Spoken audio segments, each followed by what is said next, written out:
Hello everyone, I Neha Patil welcome you all to my channel Data Structure Concepts. Here you will learn all the basic concepts of data structures. For more information, visit my channel and don't forget to subscribe it to get updates of latest videos.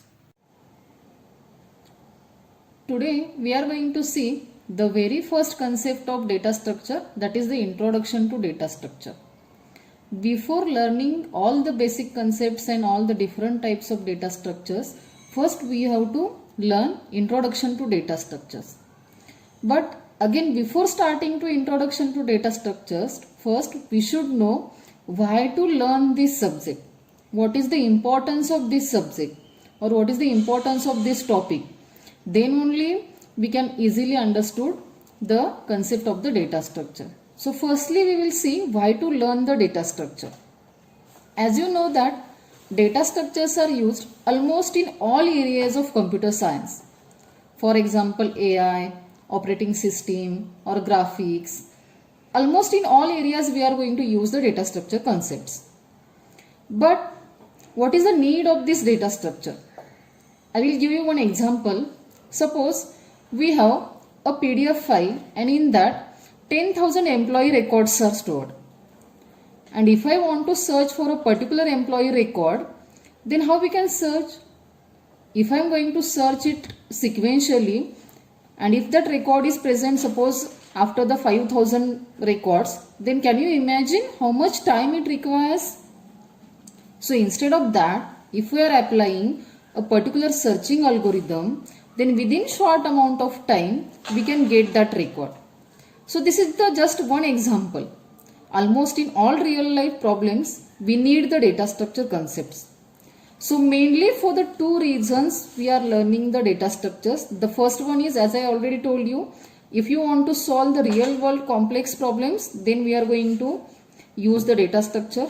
The second one is, if you want to crack the interviews and get into the product based companies, then also you should know the knowledge of the data structure. Now you can ask how it is important in companies. Data structure play major role in implementing software to take right decisions at the right time and to solve complex problems in short amount of time with efficiency and using the fewer resources. Knowledge of data structure is very essential. Designing things with best and the optimum algorithms is very essential in company. So mainly at the time of the interview, instead of focusing on the language or the particular technology, interviewer is asking about the data structure. So I hope you have understood the importance of data structure. Now we will start for the introduction to data structures. So as you know that computer is an electronic machine which is used for various data processing and the manipulation techniques.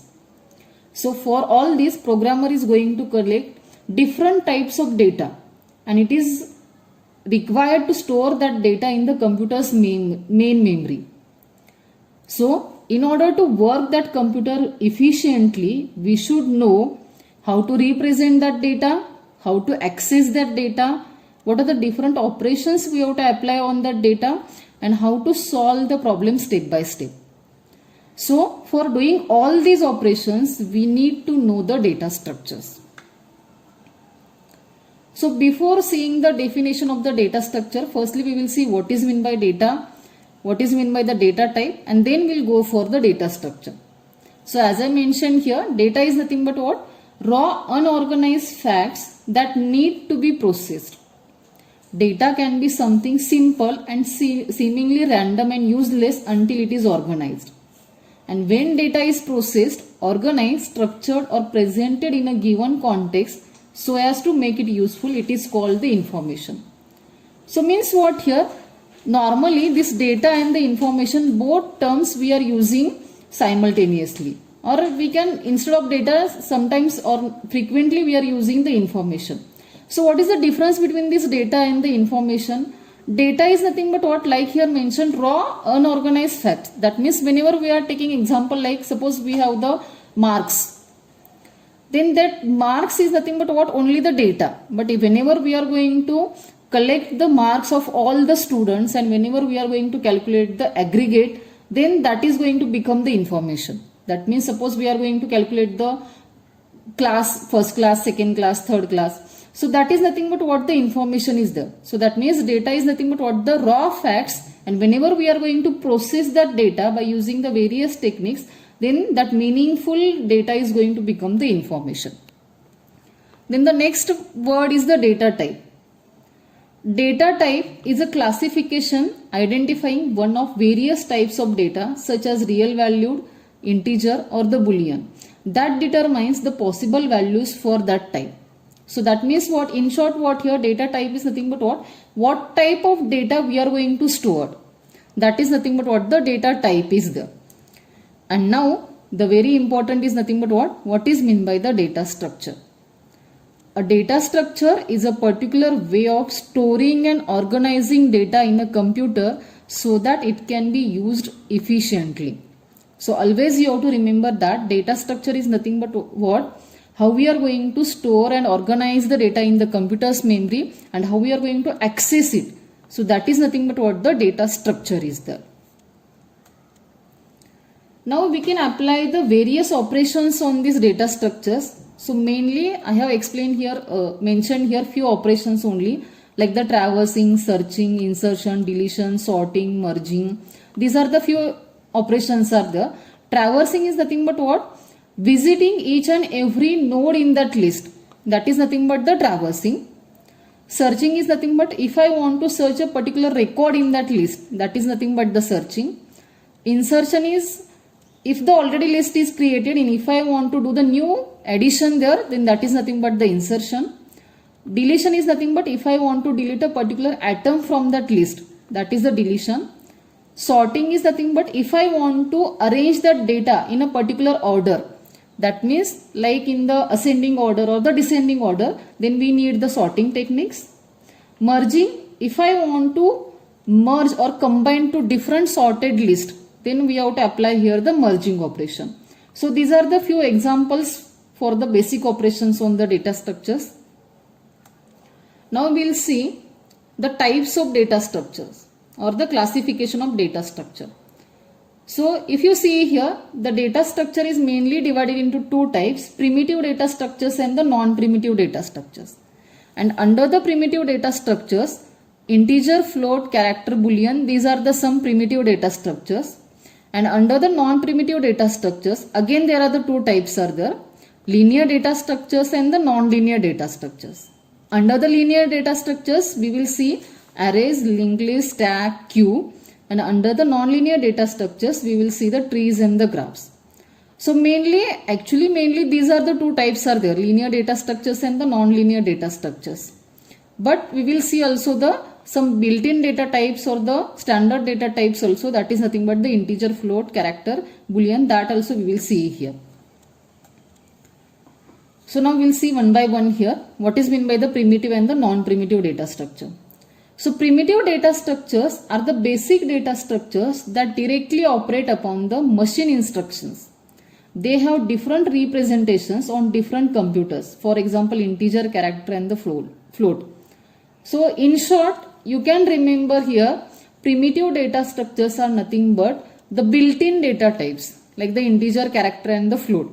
Whenever we are declaring like the integer a, that means that a is going to contain the integer type of data.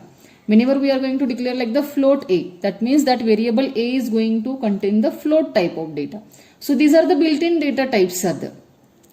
And non-primitive data structures are more complicated data structures and are derived from the primitive data structures. Or we can say like that these are the user-defined data structures. And in that we are going to see the types like array, linked list, stack, queue. So these are the linear data structures are there. And the trees, graph, these are the non-linear data structures are there. So now we will see the difference between the linear and the non-linear data structures. In linear data structures, the elements form a single sequence. Every element can have at the max one successor and the one predecessor. So if you see the example here, this is the array and this is what the linked list is there. Both are the examples of the linear data structures. So if you see here, the data is stored in the sequential manner, one after the other. This is called the linear arrangement. And then if you see, for each and every element here, exactly one predecessor and one successor node is present. Successor is nothing but the element which is coming after that, and predecessor is nothing but the previous element is there. So here in linear data structures, every element can have maximum one predecessor and the one successor. So this is the linear arrangement is there. And if you see, this is what the non-linear data structure examples are there. Trees and the graph are there. So if you see here, data is, we are not going to store the data in the sequential manner.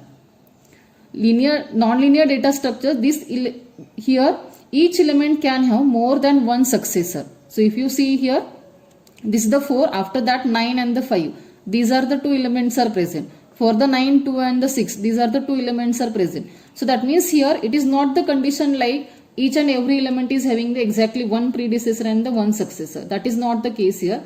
Here the data is arranged in the hierarchical manner. So that's why these are called like the non-linear data structures. And these are the two examples are there, that is the trees and the graph. Now, these linear data structures are again classified into the static data structures and the dynamic data structures. So what is meant by the static data structure?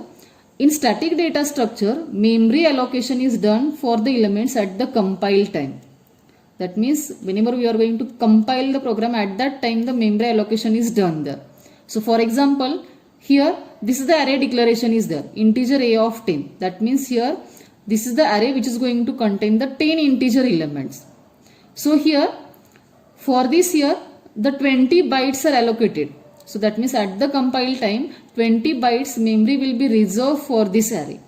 So for this is only the one example is there. And in dynamic data structures, memory allocation is done at the runtime or the dynamically. So what is the, and here the for the dynamic memory allocation or the for the dynamic data structure, the example is nothing but the linked list is there. So in detail we will see these data structures in the further videos. Only just what you have to remember here, what is meant by the static data structure and what is meant by the dynamic data structure. Always we have to remember, in static data structure memory allocation is done at the compile time, and in dynamic data structure memory allocation is done at the runtime. So here in this video only we will see up to this here what is meant by the data structure and what are the different types of data structure. In further videos we will learn one by one data structure in detail there. So hope you have understood this concept of the data structure. So thank you for watching this video.